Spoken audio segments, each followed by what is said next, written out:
And you are? Poison. Poison Ivy.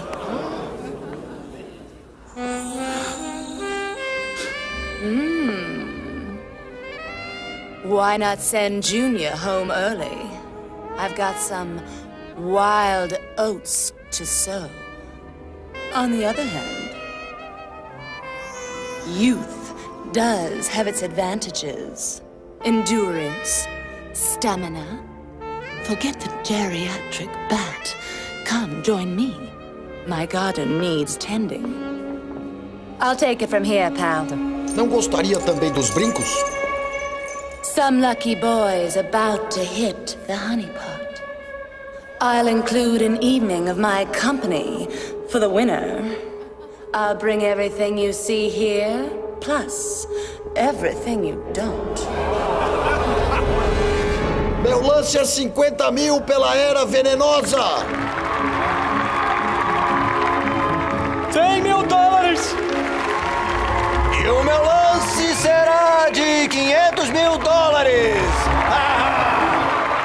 $1 milhão. 2 milhões. Você não tem isso. 3 milhões. Você me empresta 4 milhões. 5 milhões. Isso é um cinto de utilidade, não é cinto de grana. 6 milhões. 7 milhões. Não saia da caverna sem ela. Vocês, garotos, não vão começar a brigar por mim, não é mesmo?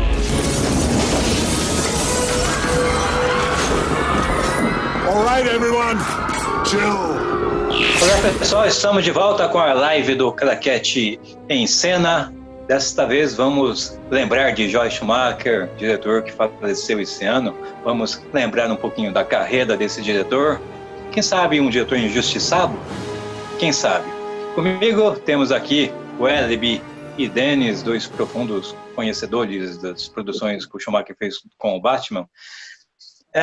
Pessoal, obviamente, temos que lembrar dos filmes do Homem-Morcego que o Schumacher acabou dirigindo, que são os dois filmes talvez mais famosos e controversos que o Schumacher dirigiu.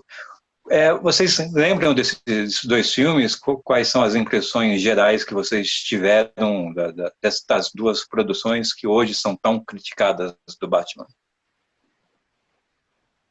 Quer começar, Denis?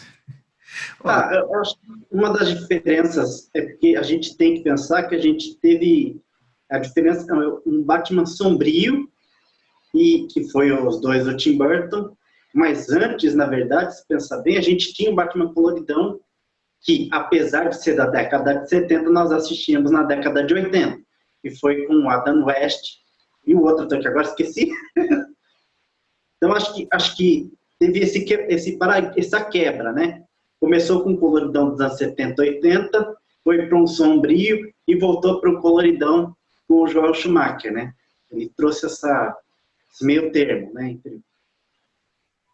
Gostei. Eu não achei ruim, assim, eu comecei a ter dó do Joel Schumacher, de tanto que, sabe quando você começa a ter dó da bigorna? De tanto que o pessoal insiste com o martelo, sabe? Porque, enfim, o cara disse que ele teve que vir pedir desculpa pelo filme. Imagina, o cara faz um Batman e Robin com Alicia Silverstone e depois tem que sair pedindo desculpa porque ele fez aquilo. Não seja bobo, Alfred. Afinal, ela é da família.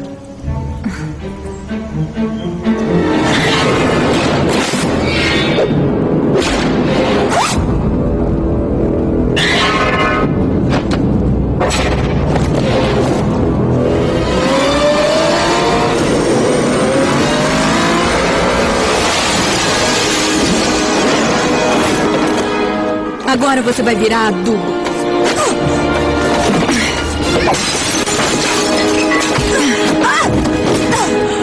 Garotas como você sujam a imagem das mulheres.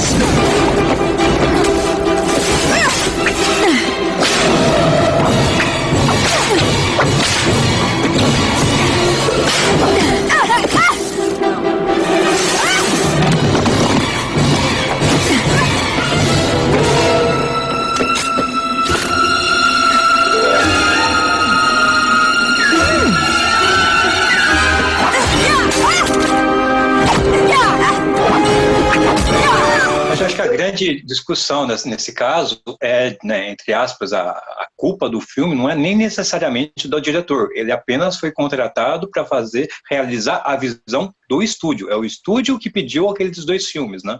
Não é que ele chegou e peitou os estúdios. Não, esse é o meu Batman, eu vou fazer do jeito que eu quero. Não, os estúdios contrataram ele. A princípio, ele queria fazer a adaptação do ano 1, né? Fazer um Batman mais policial, também sombrio, que era mais a cara dos filmes do Joel Schumacher na época, só que daí foi pedido por pressão dos patrocinadores que queriam filmes mais infantis, né? Eles estavam preocupados com o excesso de elementos sombrios nos 2 primeiros filmes do Batman. Foi pressão, sobretudo, do McDonald's, na verdade, né? A história que se conta é que os pais começaram a chiar, reclamar no McDonald's que tinham, né, o lanche vindo com os brinquedos do filme, e chiar no Batman o Retorno que o filme não era para criança e não teria muito sentido de ter essa união, né, da McLanche feliz com um filme, digamos, mais adulto. E foi pressão para o McDonald's e outras empresas continuarem a serem as patrocinadoras do filme, um filme que fosse mais moldado para as crianças, e foi isso que foi pedido por Joel Schumacher, e a visão que ele tinha do Batman, o Dennis lembrou, que é um Batman para criança, que é do Batman dos anos 60, do Adam West. Então ele fez o que lhe foi pedido, né? Então, digamos, se alguém teve alguma culpa em ter mudado a visão que as pessoas já tinham do Batman nos anos 90, não foi exatamente do diretor, que é o cara contratado, foi do chefe, que é o cara que manda, que, digamos, nesse caso é o estúdio, e mais acima dos estúdios é quem coloca o dinheiro, que é o patrocinador, né, gente? Assim, o próprio Joel Schumacher, eu li alguma entrevista dele, que ele queria seguir a linha do Tim Burton, ele chegou a querer seguir a linha do Tim Burton. Só que é o que você falou, ele foi pressionado para poder mudar. Isso foi, acho que, não é que estragou o filme, né, mas deixou ele mais infantilizado, mas tem que ver que na época a gente também era criança, então pra gente também isso foi legal. O problema é os adultos, né, os adultos aqui não se simpatizaram com a ideia. Mas pra gente que era criança, que era adolescente, se sentia feliz, se sentia à vontade com aquele filme. Eu ainda sinto, na verdade, né? Isso, porque acho que estava na memória do público mais velho o filme, né? É uma diferença de 10 anos do Batman do Tim Burton pro dele, né? Então, a rapaziada que... A geração para que o filme era destinado acabou não absorvendo o filme em si, e quem foi pagar o bilhete para ver era a turma do Tim Burton ainda, né? Aí eu acho que esse aí foi o conflito, no caso de espectador, de atender necessidade de espectador, assim, da aprovação do público sobre a obra, né? Todo mundo tem direito de achar um filme bom ou ruim. Agora, o Joel Schumacher, eu achei ele muito competente, e com essa explicação que você deu agora, mais ainda. Porque não é fácil um diretor corresponder ao desejo do patrocinador ou dos idealizadores, né? Ou do estúdio. Eu acho que ele foi muito bem em fazer aquilo. E, como você disse, foi erro de cálculo dos espectadores, dos produtores, né, em querer colocar esse tipo de Batman no mercado. Não foi ele foi muito competente em dar exatamente o Batman que os produtores queriam. Se fosse um outro diretor mais medíocre, não conseguiriam fazer o vestido na medida certa da encomenda, né? Eu acho, por isso que para mim ele é um cara meio injustiçado nesse caso, né? Porque ficou tudo na fatura dele, a bilheteria baixa, né? A pouca aceitação da crítica e tal, em relação ao filme. Mas o pessoal tava vendo a coisa da sala de cinema para frente, né? E aí o diretor é que assina embaixo mesmo, não tem... If there's anybody watching this that, let's say, loved Batman Forever and went into Batman and Robin with great anticipation, if I disappointed them in any way, then I really want to apologize, because it wasn't my intention. My intention was just to entertain them. E parte da injustiça de toda a crítica que é feita é que ele não só era um profissional competente, mas também era um cara muito bacana, né? E às vezes quando você bate demais nessa bigorna de uma pessoa que é tão legal e mesmo assim fica recebendo pancada na cabeça, se torna ainda mais injusto, né? Se vocês lembram, ele veio no Brasil, né, na época do Batman e Robin, né, fazer o marketing do filme, chegou a aparecer em vários programas de TV, não sei se vocês têm essa lembrança, e uma das coisas que ele transpareceu em todas essas entrevistas aqui no Brasil é justamente isso, o quanto ele era uma pessoa muito bacana mesmo, tratava todo mundo bem, super solícito com todo mundo. Eu lembro dele nos programas Legal da Vida, dando entrevista, brincando com as pessoas, tratando todo mundo bem. Então é bom também nessa hora assim, resgatar essa imagem que ele tinha não só enquanto profissional, que era um profissional competente, mas também como ser humano, né? Eu não lembro muito dessa época da divulgação, mas é unanimidade, né? Todo mundo, tanto é que ele tem uma filmografia invejável, né? Assim, são peças que todo mundo, sabe, tá na cinemateca de todo mundo, tem, acho que um trabalho dele, de algum momento, né? O ruim foi que assim, que acontece com todo mundo, você pode fazer 10 coisas legais, 10 coisas boas, você só precisa de uma coisa negativa pesa 10 vezes mais do que uma coisa positiva, né? E aí, na hora que teve esse efeito do Batman e Robin, assim, com esse exagero das piadas lá, assim, acabou ficando acabou virando mais meme no começo dos anos 90 do que qualquer outra coisa, cartão de crédito do Batman e tal e coisa, né, aquelas negócios que apareciam no filme, né, acabou deixando ele muito mais em evidência, assim, o filme queimado, porque coisas negativas pesam muito mais e acabou, né, assim, ocultando as outras obras do cara, né? Isso que pegando esse gancho das outras obras, vamos lembrar um pouquinho para quem desconhece a filmografia do Joel Schumacher, né? E para fazer até o contraponto, né, os filmes do Batman que não foram tão bem, né? Lembrar dos filmes que foram muito bem, né? Que filmes vocês recomendariam para quem está interessado em ver o lado, digamos, mais competente do Joel Schumacher enquanto diretor, né? Que filmes vocês recomendariam para a pessoa assistir e ver um Schumacher realmente competente, realmente podendo fazer o tipo de filme que ele gostaria de ter feito? Pelo menos 2 eu recomendaria. O Por um Fio, que é aquele lá, que é o carinha do... Esqueci o nome do ator, ajudei. Na cabine. É o do telefone? Só Colin Farrell, né? Colin Farrell, né? Só para refrescar, ele é tipo não sei se ele é um 7-1, assim, era um cara muito espalhafatoso, um cara que chegava falando alto, que se autopromovia nessas coisas todas, aí até que ele é pego por alguém que quer se vingar dele, um negócio assim, né? É uma pessoa que fala assim, você não é o bom da boca, então você...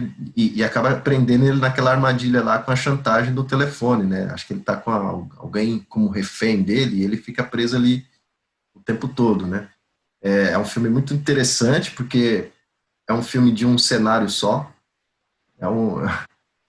e você não perde o interesse em nenhum momento do filme, né? Isso é muita competência, de novo, do trabalho de direção, né? Da produção, de conseguir intrigar o espectador numa peça dessa, né? Assim, é um filme que é um cara no telefone o tempo todo, dentro de uma cabine de telefone. 90% do filme é assim, quase que um plano só. E como é que você faz uma história assim, um filme do começo ao final, assim, tem que saber o que você está fazendo, né? E o outro é o Dia de Fúria. Oi, posso ajudar? Pode, eu quero um omelete de queijo e presunto com batata frita. Eu sinto muito, já paramos de servir o café. Estamos servindo o almoço agora. Eu quero café da manhã. Mas não estamos mais servindo. É o que você diz. Aquele é o gerente? É sim. Quero falar com ele, por favor. Claro. Rick, esse freguês quer falar com você. Pois não? Oi, eu quero um café da manhã. Já paramos de servir o café. Eu não quero ser seu amigo, Rick. Eu só quero um café da manhã. Nós paramos de servir o café às 11h30.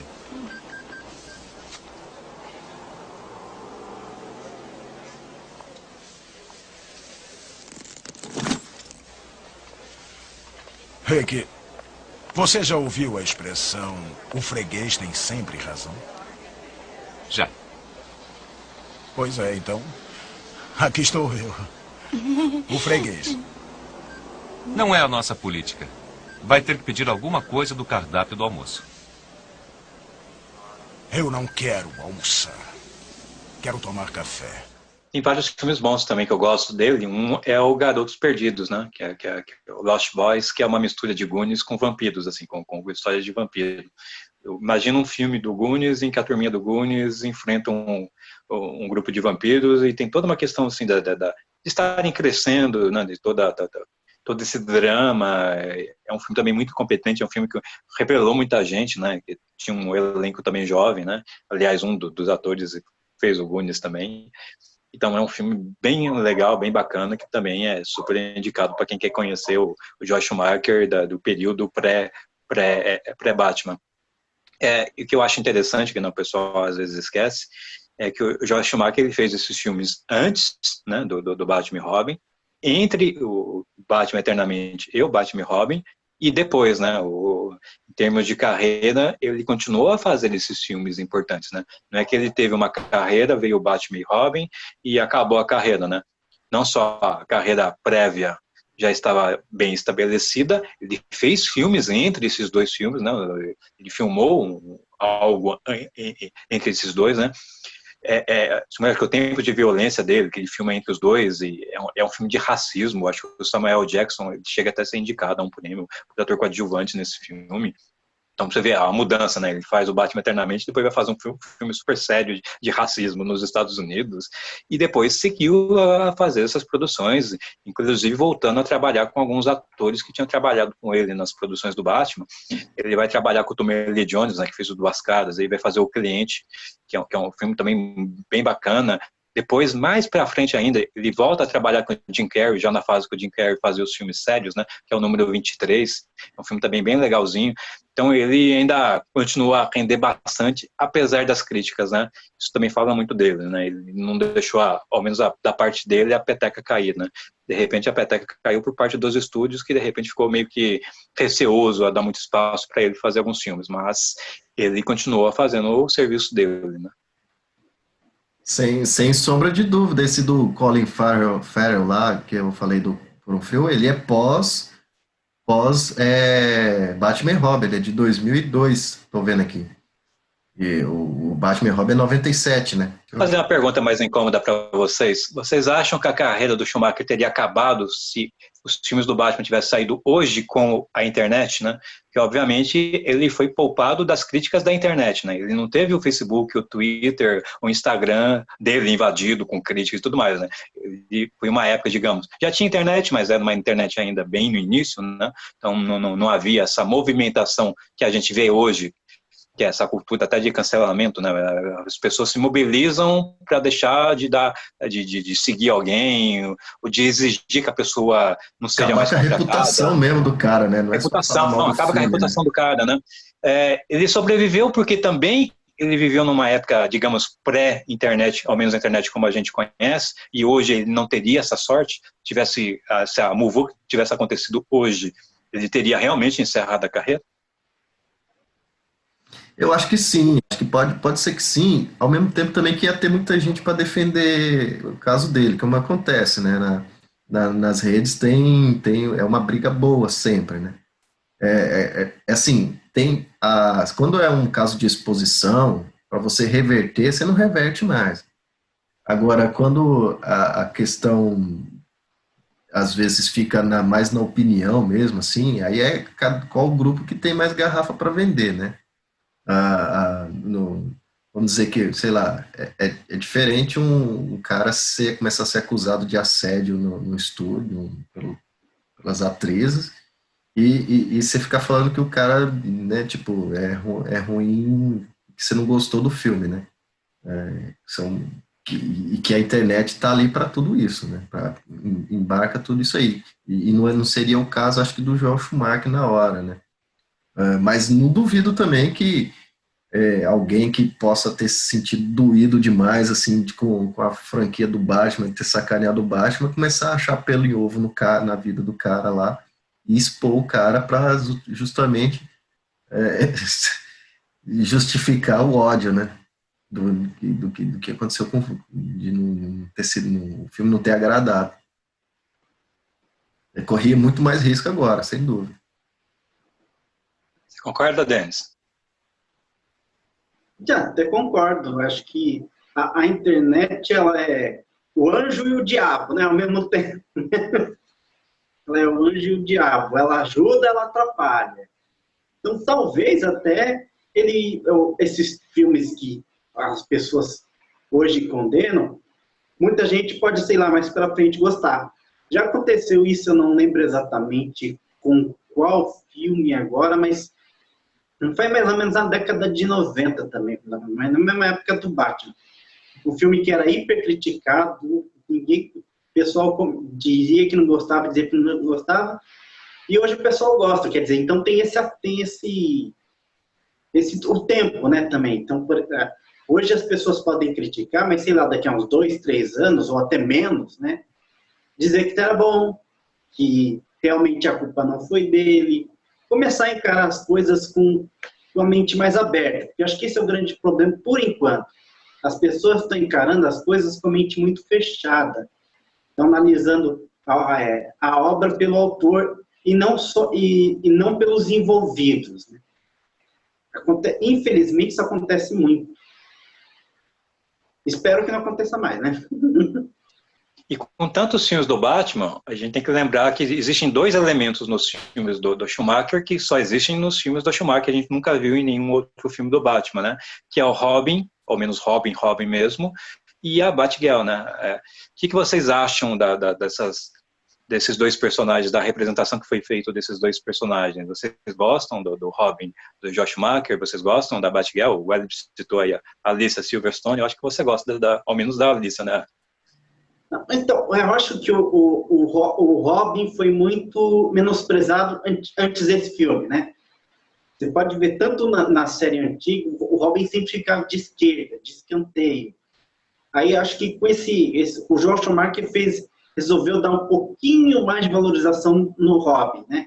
Deu um pouco mais de destaque, e agora você vê que o Robin está tendo mais destaque. Tanto é que ele tem uma série só para ele. Tá, ele não está sozinho, mas só para ele, que é a Distância.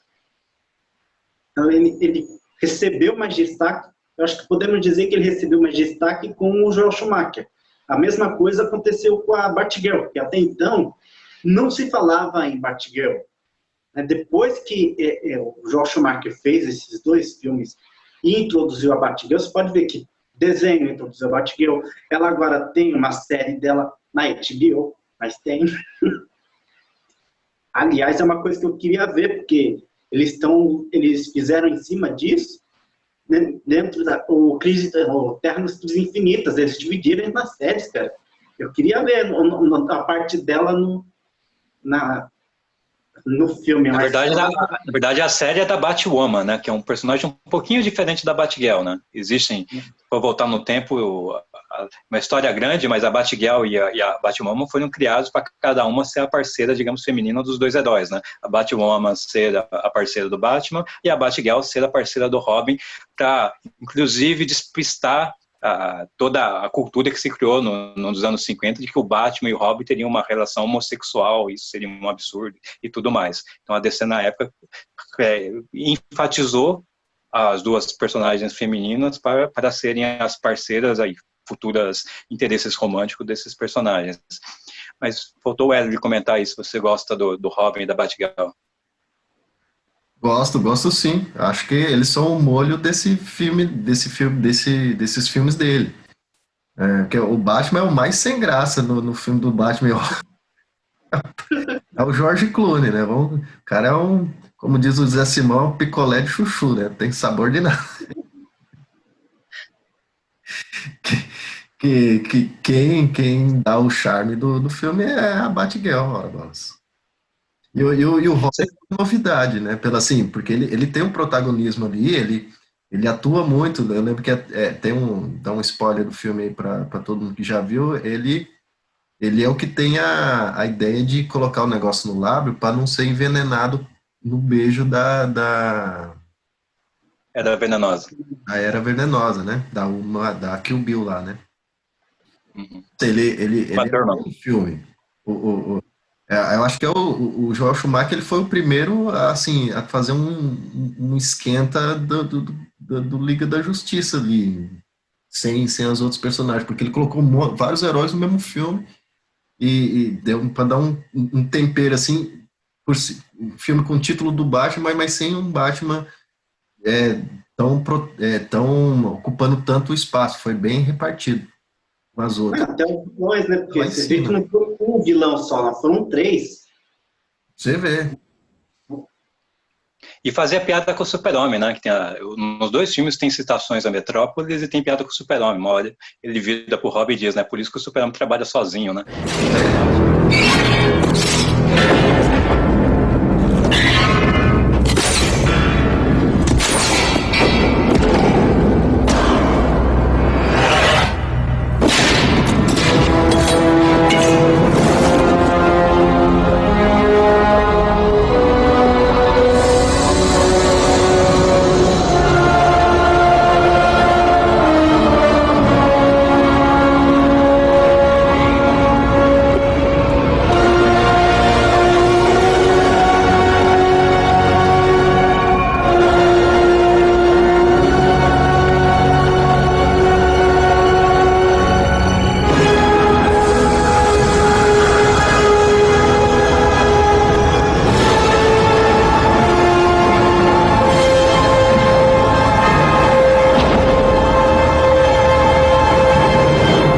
Quero um carro.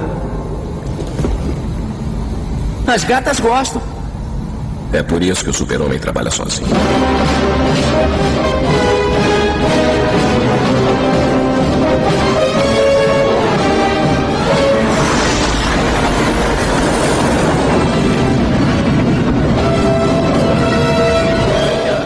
Nos dois filmes tem citações a Metrópolis e tem piada com o Super-Homem. Olha, ele vira pro Robin Dias, né? Por isso que o Super-Homem trabalha sozinho, né? Ele ainda tira um pouquinho desse sarro, né? Ao menos isso, né? Desse futuro da DC unida, né? Com os heróis se encontrando, já tinha pelo menos uma perspectiva disso sendo tratada lá atrás. Muito obrigado, gente. Ficamos assim, estamos encerrando a live de hoje.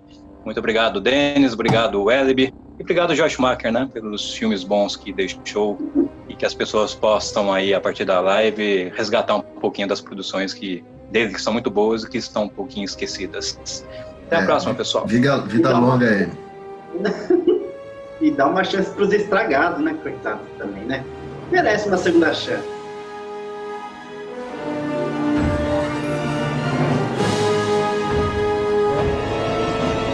É a minha deixa para sair. Obrigado.